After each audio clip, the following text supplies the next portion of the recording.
नमस्कार. श्री स्वामी समर्थ. आपल्या सर्वांचे पुन्हा स्वागत आहे माझ्या यूट्यूब चॅनलवरती. आशा करते की आपण सर्वजण स्वस्त आहात आणि मस्त आहात. आज आपण जाणून घेणार आहोत वैकुंठ चतुर्दशीबद्दल. कार्तिक महिन्याच्या शुक्ल पक्षातील चतुर्दशी म्हणजेच वैकुंठ चतुर्दशी हा दिवस केवळ एका देवाचा नाही तर दोन्ही विश्वपालकांचा मिलाप दिन आहे. शिव आणि विष्णू, हर आणि हरी आजच्या दिवशी एकत्र येतात भक्तांसाठी प्रेम आणि समर्थतेचा संदेश देण्यासाठी. शिवाय विष्णुरूपाय विष्णवे शिवरूपिणे शिवस्य हृदयं विष्णुहा विष्णोचे हृदयं शिवहा. याचा अर्थ शिव म्हणजे विष्णू आणि विष्णू म्हणजे शिवच आहेत. दोघांचे हृदय एकमेकांतच आहेत. एकदा भगवान विष्णूने ठरवले की ते भगवान शंकराची पूजा करणार.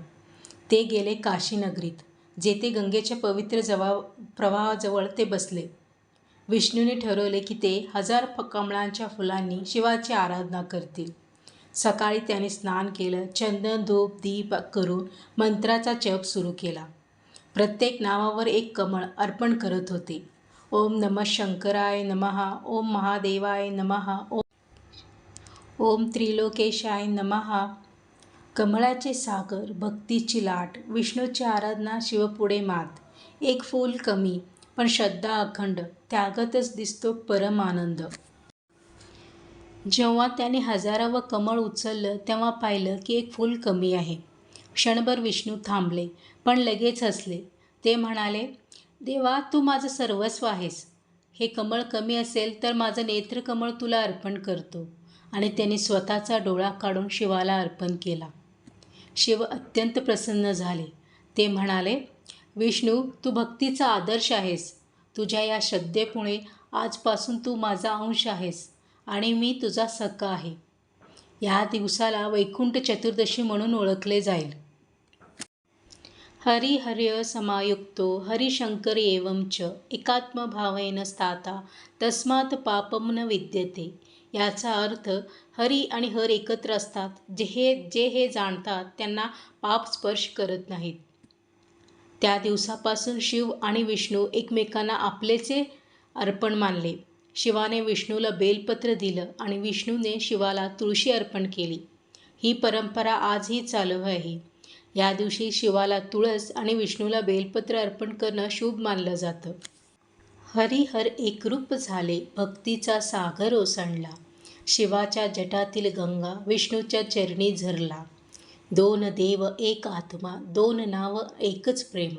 याच दिवशी जागृत झाला भक्तीचा नेम. जो भक्त या दिवशी शिवविष्णूचा एकत्र पूजा करतो तो वैकुंठ धामाला पोचतो असे पुराणात म्हटले आहे. या दिवशी दान, उपवास आणि दीपदान केल्यास मनातील अंधकार नाहीसा होतो. ओम नमो नारायण नमः, ओम नमः शिवाय नमः, द्वावेत्यो जगद्धारो नमाम्यक्यं नमो हरिं.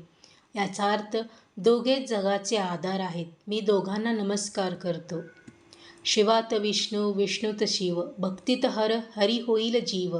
वैकुंठाचा दरवाजा उघडतो आज, श्रद्धेचा दीप पेटवा साज. वैकुंठ चतुर्दशी आपल्याला शिकवते भक्तीमध्ये स्पर्धा नाही तर समरसता आहे. विष्णू आणि शिव एकत्र आहेत म्हणजे संपूर्ण सृष्टीत ऐक्य आहे. या दिवशी आपण तसंच ऐक्य, प्रेम आणि भक्ती आपल्या अंतःकरणात जागवूया. हरि ओम नमः शिवाय. हरि ओम नमो नारायण. माहिती आवडली असल्यास आपल्या चॅनलला शेअर करायला, कमेंट करायला आणि सबस्क्राईब करायला विसरू नका. पुन्हा भेटूयात. तोपर्यंत नमस्कार. श्री स्वामी समर्थ.